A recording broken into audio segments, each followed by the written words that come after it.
I packed my things and vanished after my wife slapped me at her birthday dinner table in front of her friends and family. 5 years later I was invited in my hometown for an exclusive meeting of millionaire elites. When I landed I got the shocking news about my wife that, Part 1. She slapped me across the face hard, open-palmed, deliberate. The room fell silent, her birthday dinner, her friends, her family, me, red-cheeked and exposed under the soft chandelier light. I didn't say a word. I just stood up, straightened my jacket, and walked out. No suitcase, no protest, no goodbye, just vanished. 5 years ago, I thought I knew her, Elaine. Sharp-witted, confident, radiant in that way that pulled eyes wherever she walked. I loved her like a man drowning in a storm loves the raft that saves him. She said I was her calm in the chaos. I believed her. We built everything together, late nights planning her fashion boutique. I cashed out my inheritance to fund it. We didn't have a prenup, I didn't think love needed one. I should have known the slap wasn't random. It was calculated, like she wanted an audience. Later, I learned it was her way of ending the show, a humiliating final act. What followed were whispers I didn't get to defend myself against. She told them I'd cheated, drained her savings, hit her. None of it was true. I slept in a rental car that night.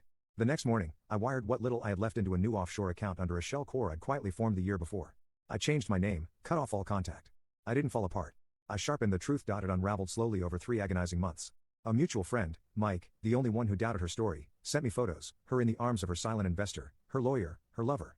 2 months before the slap, she transferred every asset from our joint account into one under her name. The slap wasn't revenge, it was closure, her closure. Mine would take longer. The first year was hell, but pain, when fed carefully, becomes discipline. I took jobs under aliases, waited tables, cleaned floors. Listened. Learned. I taught myself corporate law, forensic accounting. I moved city to city, building a web of contacts. 2 years in, I bought a small cybersecurity firm under a different identity, grew it, sold it, invested in startups, acquired their debt, flipped companies. By year 4, I was silent money behind a chain of real estate ventures stretching from coast to coast. Year 5, I got the invitation, Private Wealth Society Elite Members Retreat, Fairfield Estate, hometown. I almost laughed. She would be there, I knew it. That crowd was her drug, old money, new money, fake smiles with sharp teeth. I accepted. The moment I landed, my phone buzzed. Ala Beaumont, local fashion entrepreneur and former socialite, found bankrupt and under investigation for fraud. Boutique chain shuttered, assets frozen, alleged shell companies traced back to offshore accounts. You can click on share more to see if there is a part 2. Part 2. My driver turned to me. Rough week for Mrs. Beaumont, huh? I smiled. Couldn't have happened to a better person. She didn't recognize me at first, not with the beard, the Italian suit, the new name. But the eyes gave it away. Her face went white. I was seated across from her at the estate's long banquet table.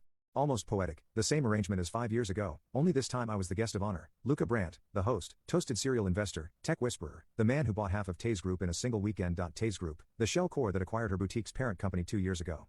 She lost everything and never saw the knife. When she cornered me after dinner, she looked like a ghost. You. It's you. You did this. I leaned in, calm, quiet. You destroyed me? No, I said. You did that. I just gave you the rope. She trembled, but I wasn't done.